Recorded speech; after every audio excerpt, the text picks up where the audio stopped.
All right, Ivy Podcast listeners, thank you guys so much for tuning into another episode of the Ivy Podcast. I am your host, Angela Alberti. Like always, wherever you're tuning in from around the world, we want to thank you guys for spending some time with us.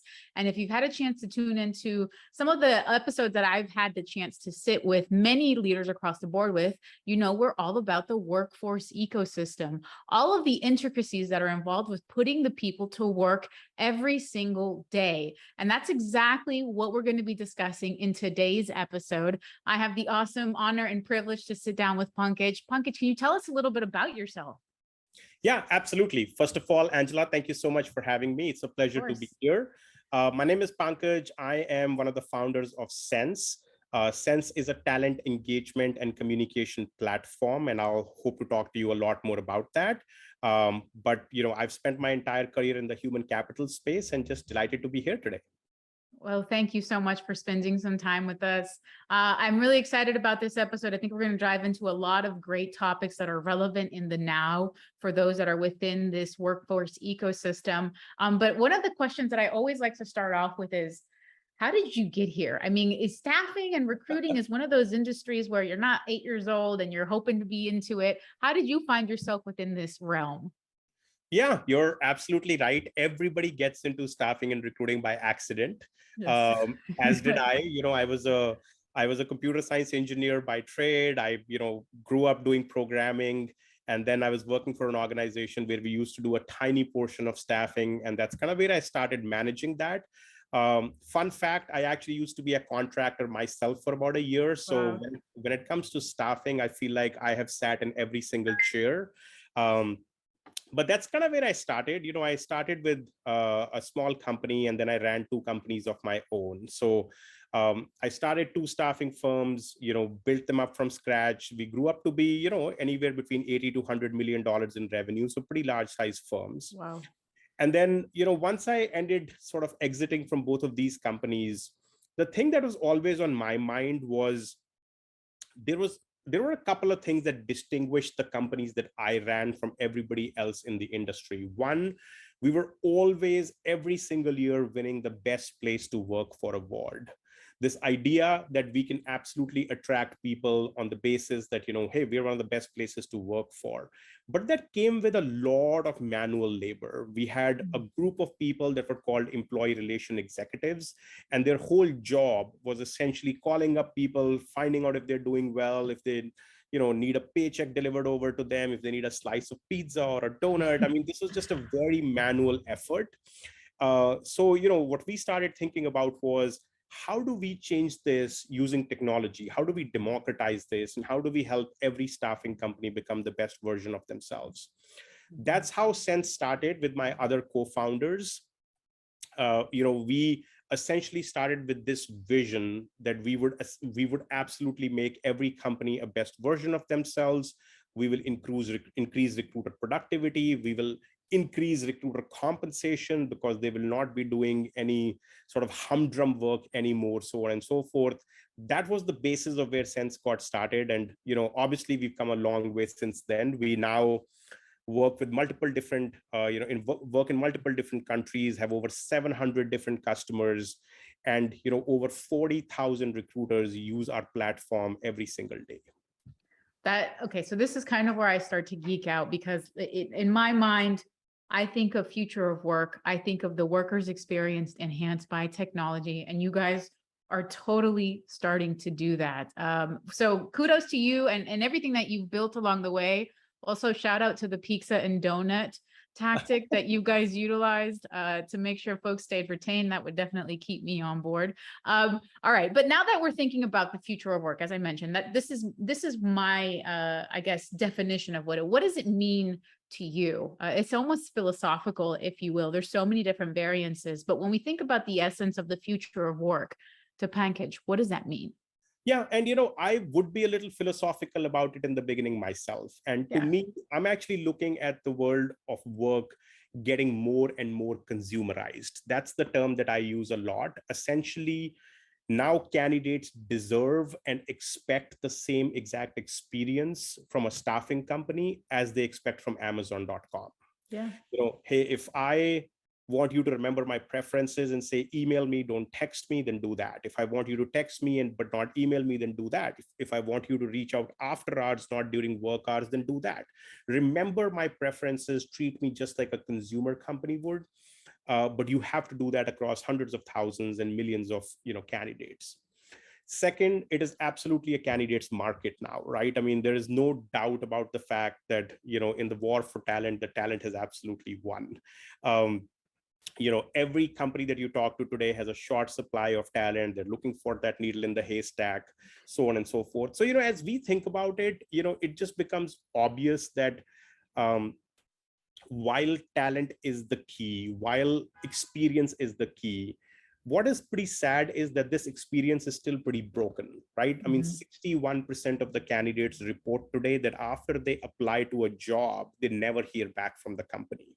Wow. I mean, those people are never going to come work for you. There are 60% of the candidates who will actually withdraw after getting an offer based on, what their hiring experience looked like. So my point here is, we are moving to a future, we are moving to a world of work where we need to be more catered towards the candidates. We need to provide them a consumer-like experience.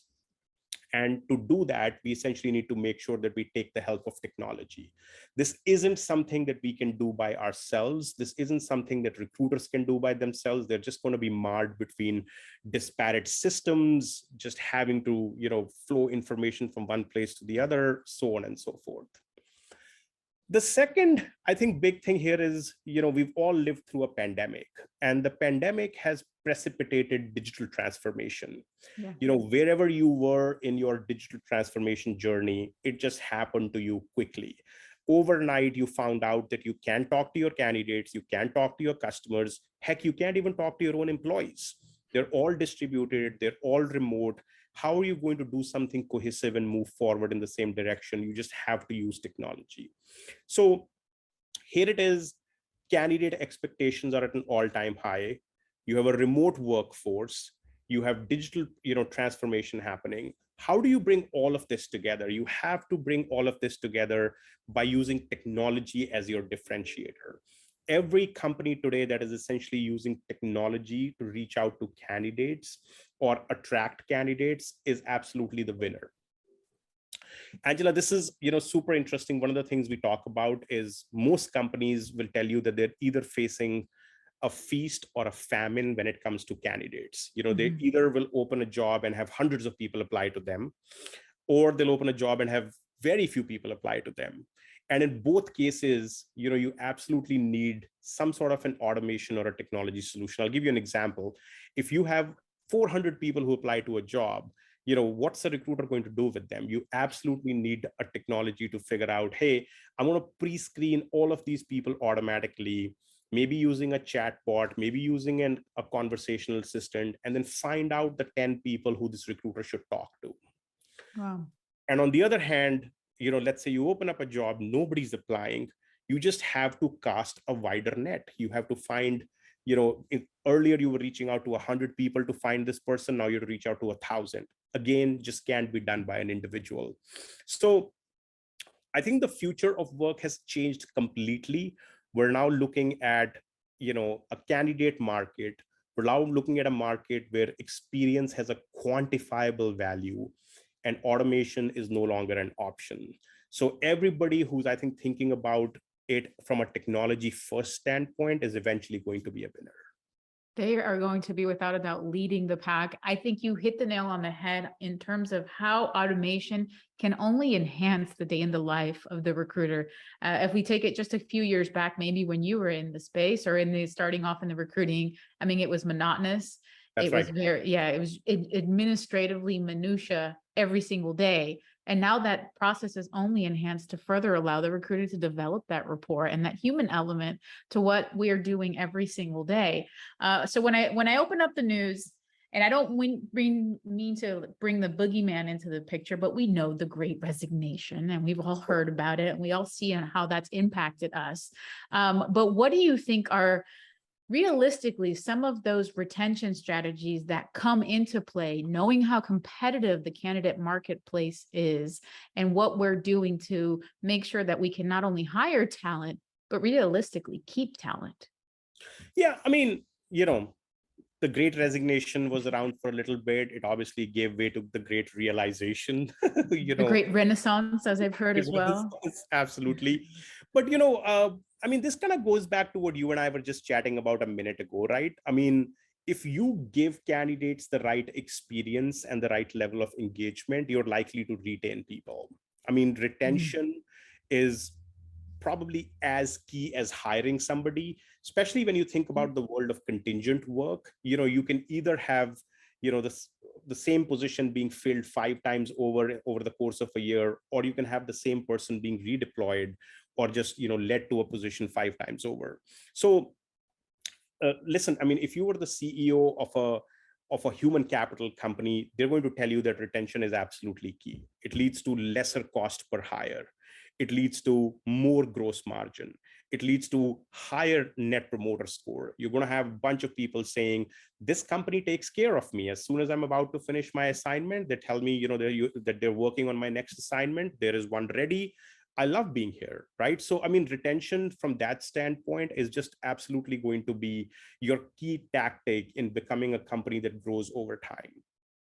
The other thing I would tell you is, and we were talking about this a little bit earlier, recruiters are now so bogged down by like 15 different things that they're doing that you absolutely again need to use some amount of technology to get your retention in place. So for instance, we come across customers who do this very interesting process called time study. So Mhm. what they'll do is they'll take a bunch of their recruiters, like 20, 30 recruiters, they'll study them for a month. So for 30 days straight, they'll study where they're spending all of their time every single day. And then they'll find out that, 70 to 80% of their time is being spent in prospecting candidates, screening candidates, scheduling candidates. I mean, doing stuff that is so mundane that can be done using technology that they have no time to worry about retention. They have absolutely no time to worry about, how do we drive somebody into our company and just make sure that they can be here for the next 3-5 years. So Wow. this to me is the number one way for you to drive your gross margin up. Wow.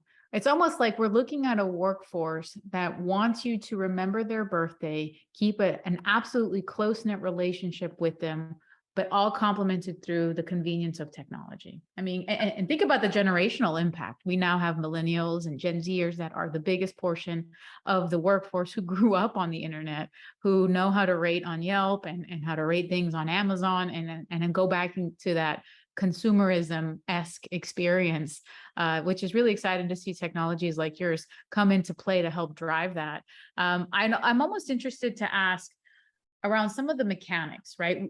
What exactly are some of those nuances that Sense can help enable when it comes to retention, when it comes to maximizing my human capital inventory, making sure that my folks are either re-extended, redeployed? How do you guys, let's go under the covers a bit and figure out how you guys do that. Yeah, no, that's a great question. And you said something really interesting before. uh, we are now living in an era of hyper personalization. When you Yes. wish somebody happy birthday, it's not like they don't realize this is done via technology, but that's exactly what they want, right? I mean, wish me happy birthday on a Saturday if it's on a Saturday, and not Yes. not It's because about you're me, people. yeah, not because your recruiter isn't available on a Saturday. So do it using technology. I mean, and that's totally fine. And you said something that I completely agree with, this whole generational sort of fluctuations, if you will, Yeah. because there are going to be people who are like, yeah, text me, that's what I grew up on, tell me happy birthday. And then there are going to be people who are going to tell you, I don't want to hear from you, I only want to hear from you on these 3 occasions if these 3 things happen. And this is the beauty of technology. It allows you to essentially store everybody's preferences. Now, we could call them Gen X and Y and Z and boomers and whatnot, or we can call them just personal preferences. But automation will actually allow you to do that. Yeah. To your other question, which I think is very interesting, there are lots of best practices in enabling retention. So number one, obviously, communication is key, right? I mean, you have to follow the talent through their talent journey.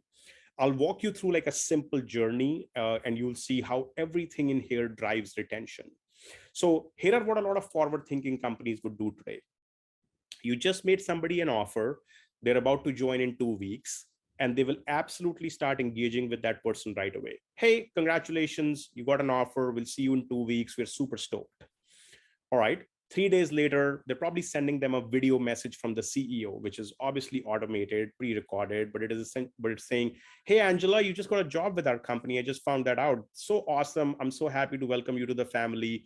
These are the values of our company," right? I mean, it obviously makes you feel a little fuzzy and mushy about this thing.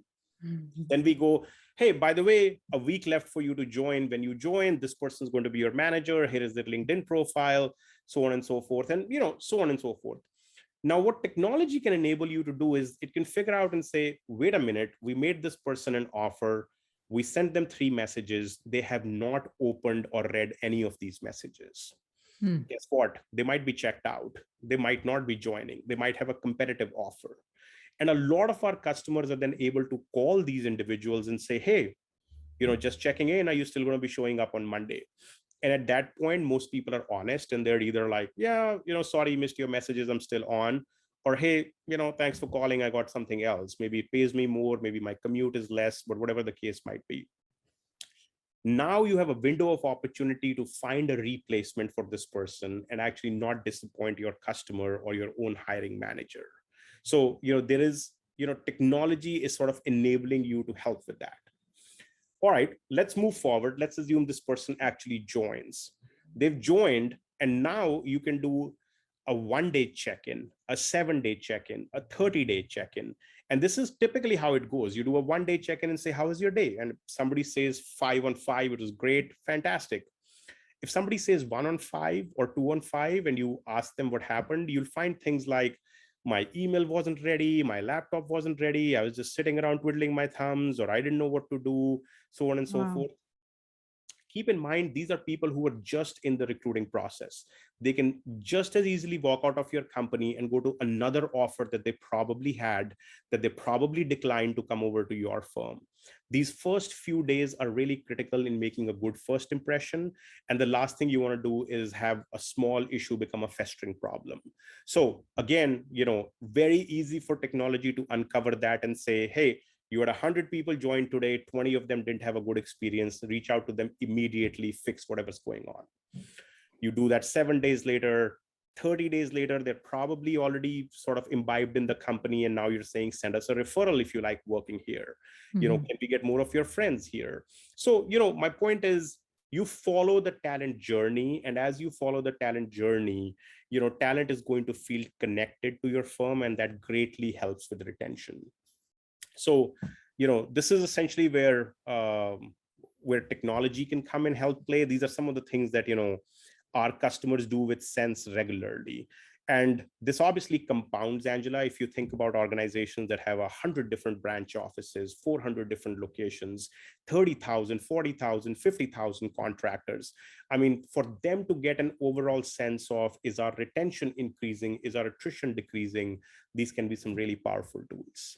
Oh, absolutely. I mean, you guys are maintaining the entire life cycle management and rapport with candidates with that, which at the end of the day, it's essentially step one. It sounds so simple and fundamental, but they need somebody there. They need to know that somebody's there, and communicating with them constantly is the only way to get there.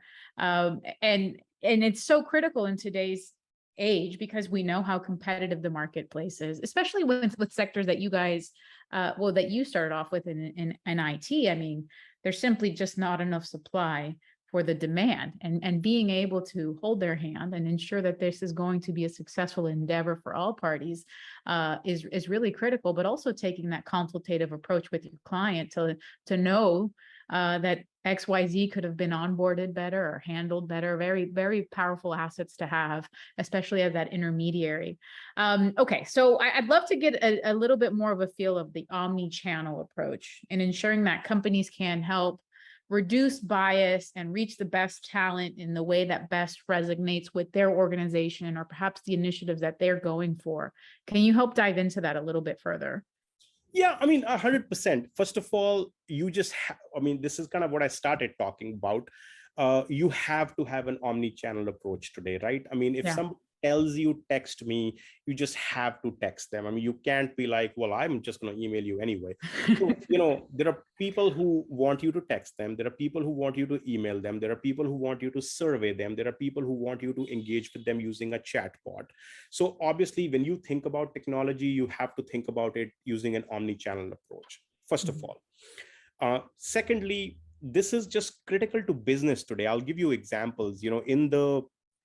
During the pandemic, we saw a lot of our customers who were in the healthcare space, and the healthcare workers were only getting their breaks at midnight, at odd hours, right? I mean, now, you're a healthcare worker, you've probably been at the COVID front line for a number of different months. Right. You're wanting to do something different. You have your break at midnight. Who are you going to talk to? There is no recruiter for you to talk to, right? That's where technology steps in, because you can actually talk to a chatbot, or what we call AI conversational assistant. It's natural language based. It feels like talking to a human being. It's absolutely a technology. There is no bones about it, but you can actually talk to a technology at midnight. Now, what happens when you talk to them? Very simple pre-screening questions like, are you authorized to work in the US? How much money do you want? What kind of role do you want? Do you have credentials for a certain hospital? So on and so forth. And if you can get to a disposition where the chatbot says, great, you're a candidate we're interested in, we'd love to move this conversation further, the next magical thing happens, which is the chatbot says, pick a time that works for you to talk to our recruiter, not a time that works for my recruiter. You now have a laundry list of options. You know that your schedule is crazy, but you can pick up that one time. Hey, Thursday, 3 p.m. I know I can take a 20-minute break. All right, Thursday, 3 p.m. is when you're talking to the recruiter. What's the other thing it does? You're very likely to show up now.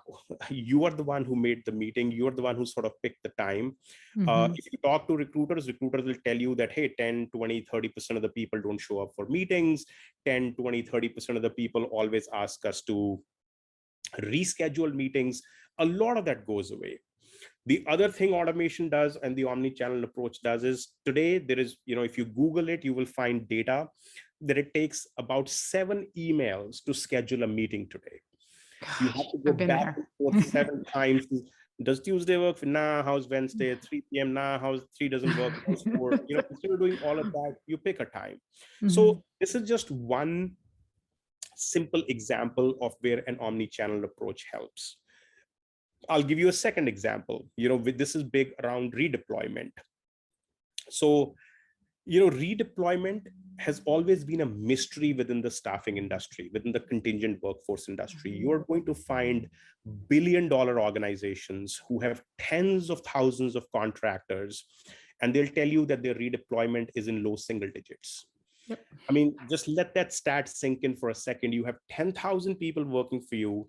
Every single one of these people is going to finish their assignment this year, because very rarely are contingent assignments more than a year. You're only going to redeploy, say, 5% of those people. 500 of them will come back and work for you, and the remaining 9,500 are gone. So your recruiters are just running on a treadmill, hiring those people back into other positions or replacing them with somebody else, and your revenue staying completely flat. Again, sort of technology to the rescue. What a lot of our customers at Sense will do now is they'll use an automatic job matching algorithm. So 30 days before anybody is coming out, an algorithm automatically matches that person's profile to every single open job you have, not just every single open job that your recruiter has. I am the recruiter for this candidate called Angela. I recruited you. I have 5 open positions. Angela's finishing her assignment. I'm going to think about the 5 positions I have open. And if you fit there, fine. And if you don't, I got to let you go. But this technology is going to match you against all the 1,000 opportunities that my organization has open, and automatically send you an email and say, Angela, your assignment's finishing in 30 days. Don't even worry about it. We're on top of it. We've already found 5 jobs that are a good fit for you. Which one do you want? Imagine what this does to the candidate. First of all, they're now more beholden to you. They're essentially saying, all right, somebody's taking care of me. They're not going to your competitor. They're not going to the job boards. And then the second thing that they have to do is literally pick and choose from those 5 jobs and say, I like 1, 3, and 4. Great. We'll submit you to 1, 3, and 4. Boom, you're back into the recruiting process. So that's another sort of, big deal in my opinion. And then lastly, I talk a lot about this, which is just recruiter bias. Every human being will have some level of unconscious bias. You're recruiting for a position, you're probably in your head going, nah, I don't think a woman can do it, I don't think a certain age person can do it, so on and so forth. Technology, chatbots, there is no bias, right? I mean, they're going to talk to everybody, they're going to screen every candidate, and if you say the right things, the disposition is going to be, yes, we want to move forward with you. Now you're in the recruiting process already. Now you're already talking to a recruiter and you've cleared pre-screening. So long story short, you just have to build your tech stack using a strategy that absolutely encompasses an omni-channel approach. I'm so excited for the staffing agency owners that are tuning in to today's episode, because wow, did you just hit the nail on the head when it comes to pre-screening, redeployment, and everything in between for the candidate experience. It's truly is fascinating. I'd love to take a step back and get a little more personal, if you will. I mean, you are, dare I say, a serial entrepreneur, and there very likely is entrepreneurs tuning into today's episode. And through that process, I know with recently with Sense, you guys have been able to attain a solid footing and a solid backing. Can you walk us through that experience and what it's like for you as an entrepreneur? And secondly, if there's any advice that you would give yourself or those that are listening in that are perhaps in a similar set of motivated endeavors, what advice would that be? Yeah, I mean, listen, I'll first talk about our journey a little bit. And, our journey has been just the same as I think everybody who jumps into the entrepreneurship well. It's a little scary. It's very uncertain. As much as it sounds like a cliche, it literally started at the back of a napkin. There were two of us sitting down and saying, this thing is pretty broken, I think we can fix this. And then there were like the four of us were founders of the company, whiteboarding the ideas for a couple of days and saying, well, this is possible via technology, and this is possible, and this is possible. And if we did that, I think this will change this industry and this will shake it up. And once you do that, and once you have that fundamental belief, then it is just a question of starting on this journey and just not stopping, right?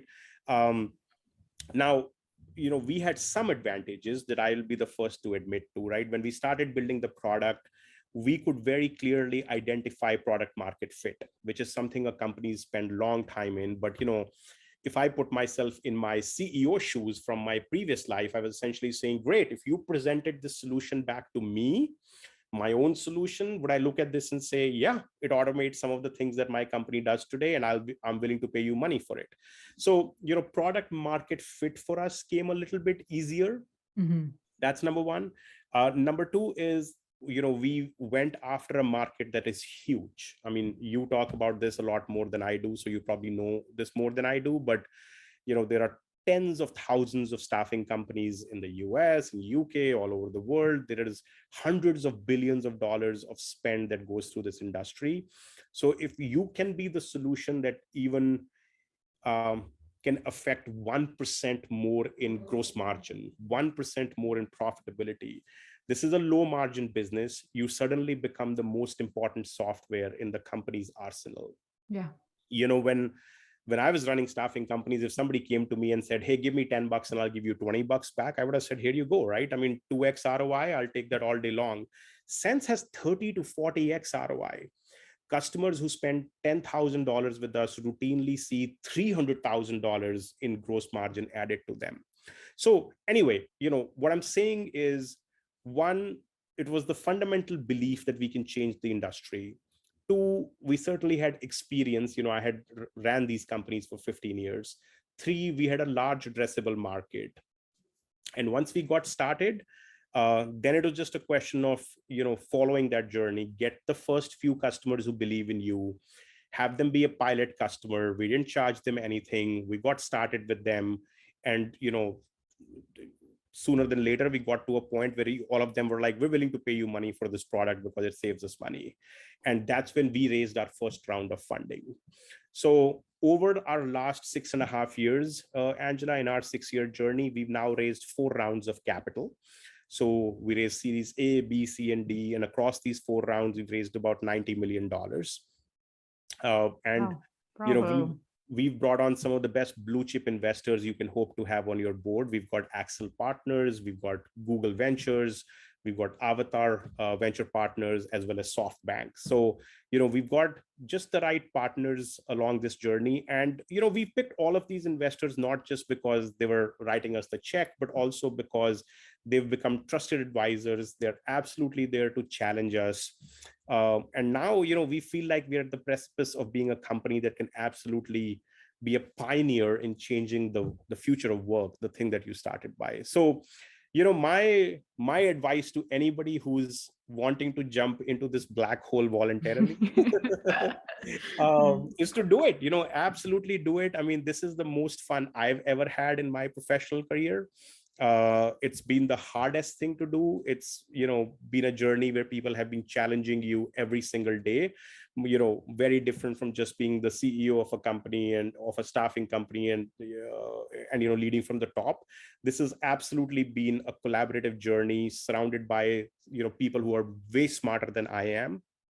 And that's how we've gone along this journey. And I'll be the first one to say that if any of you listen to this and start on this journey, feel free to reach out to me. I mean, we absolutely believe in paying it forward. And if there is anything that I can help with specifically around your idea, or any help or guidance or advice that I can give, I'll be the first one to do that.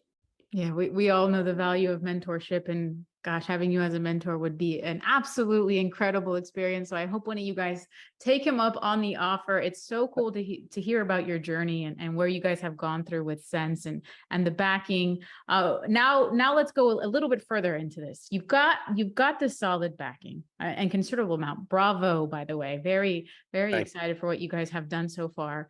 But we know that a critical component for any company's success rate is the culture and the culture behind the team. And maybe this is me selfishly asking you for some of your own thoughts and insights on this very important topic as a co-founder of a tech startup company as well. But what are some of those leadership strategies that you have learned and garnered with over the years that really creates a culture that not only is conducive and can be operational and of course has a good sense of camaraderie, but also is attuned to the company's values? Yeah, I mean, I'm glad you asked that. I mean, Angela, we are very, very driven by our value system. By that, I mean, we now do a bi-weekly all hands meeting. So the entire company gets together. We have a culture of hyper transparency. Every single person in the company can tell you who our customers are, what our revenue is, what our profitability is, what are we going to be doing next, what our roadmap is. So we do that every 2 weeks. But when we do, we first start this meeting by celebrating our values. Here are our 5 values, and who are the team members, who are the colleagues who lived up to those values in the prior 2 weeks. This is how much top of mind it is for everybody. And, in this last 6 years, this hasn't been without challenging times. We went through a pandemic. As you know, we've gone through times when we had very little funding, and people have stuck by the company because they've always believed in the culture that we've created. So the number one thing within our culture is we're in it together. We're absolutely, that's our first and foremost value. We do every single thing together. We learn from our mistakes together. We're empowered to make decisions, but when you make decisions, if something goes wrong, we all stand shoulder to shoulder, and there is no sort of blame game. There is no name calling. So we just work together. That's the number one thing we do. The second big thing about our culture is we are customer obsessed. Even today, 6.5 years of running the company, 700 customers later, I can tell you without a doubt in my mind that if a customer emails comes out and they have a problem with something's going wrong, something's breaking, they have a bug, you will see one of the 4 founders of the company immediately jumping on that. Within seconds, one of the 4 founders is essentially going to be okay, this is not going well. What can we do? Assign it to this person. Can you call this person? Can I call this person and tell them, hey, we're on top of this? But we're absolutely customer obsessed. Thirdly, we're drama free. We thought about this a lot before we sort of instituted this as a value within our company, but we're a no drama company. Just open, honest, straightforward. We have no problem calling people out. We have no problem being afraid of change. We recognize we're going to have challenges come our way, but we just always approach them with honesty, with professionalism. But there is just no drama in the company. You're just going to find everybody very sort of straightforward to the point. We always look for creative solutions. That's a big part of our culture. I know this gets overused, but work smarter, not harder. I mean, how do we do this? How do we delight our customers by our product, delight our customers by our service, but do that in a creative fashion, do that in a fashion where we make our product exceptional, but we're not doing this by spending 10x the time that anybody else would. So and then lastly, we're true to ourselves. We absolutely value diversity. We have a huge culture of equity and inclusion within our firm. We want different ideas. We want imaginative ideas. We want people who are quirky. I mean, within our company, we have people who've written operas and can sing and can play 100 different kinds of instruments and paint and do robotics and so on and so forth. So it's just been a great delight, I think, getting a quirky group of people together, making sure that they know everybody has an equal voice.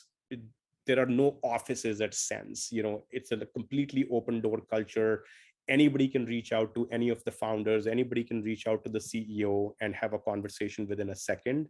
And then just create something where we are enriching people's lives. At the end of the day, we build a software product, but last year, 3.2 million people got a job because of Sense.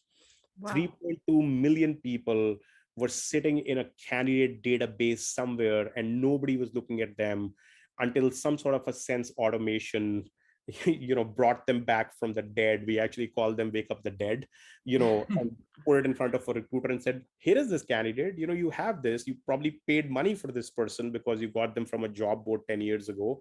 Have you thought about them? And 3.2 million of those people eventually got a placement, got a job. And that's exactly what we're here for. That's the most rewarding part of this role. Wow. That is absolutely inspiring. And it's not just those 3.2 million people, it's their families, it's their livelihoods, it's the generational impacts that you guys are positively changing around the world. Bravo. And I mean, I am without a doubt inspired. I know that our listeners are. How can we find out more about Sense? And if we want to explore the platform in itself, how can we do that? Yeah, I mean, first of all, check out our website. We are Sense HQ, like headquarters, sensehq.com. We have a ton of content on our website. It explains all of our products. We have a ton of case studies and white papers. We have customer testimonials. We also have a YouTube channel, and that channel is basically called Sense. You can find it easily. And there are dozens and dozens of recordings there about the product itself. So if you're actually curious about how a product would solve one of your particular use cases, you can absolutely see that in action there. And if any of that eventually piques your interest, you can go back to our website and request a demo. Should be pretty straightforward. There is something that literally says request a demo on every single page. And if you did that, one of us will be in touch with you right away, and we'll be more than happy to show you the product. And from our standpoint, I mean, we're all about automation. We'd love to chat automation, show you the product, even if you're not trying to buy right now. So for us, it's not just about sales. It's about educating everybody, because the future of work is changing. You may not be automating today, but you will be automating 3 years from now. I can tell you, we have customers today who tell us that Sense is the first software that they've bought after 40 years of being in business. 40 years they've been in this business. They've been doing the business the same exact way. People have been emailing them resumes, even faxing resumes. and they've been using spreadsheets and some sort of an archaic system that works for them to run their operations. But 40 years later, the first piece of software that they're buying is Sense. So um, uh, so whether you're one of those companies, or whether you're one of those companies that are very much on the leading edge, or whether you're just kicking around the tires, let us know. We'll be more than happy to talk to you. So check out our website, sensehq.com. Check out our YouTube channel. sensehq.com. You've heard it here, folks. If y'all are on LinkedIn, I can tell you as well, they share some fantastic info. Give them a follow button. Pankaj, thank you so much for being on today's episode. It's been absolutely a delight to sit and talk with you. I hope that we have the opportunity to have you on the show again. And I also want to give a big thank you to our listeners for tuning in. I always end every single episode with this because I think it holds true, but time is the most valuable gift that we can all give to one another. So we appreciate you, Pankaj, and all of the wonderful insight that you shared, and of course to our listeners as well. Thank you so much, Angela. Thank you for having me. I'd love to be back on again whenever there's an opportunity. And thank you everybody who took the time to listen. I appreciate it. Awesome. We'll see you guys on the next episode of the Ivy Podcast.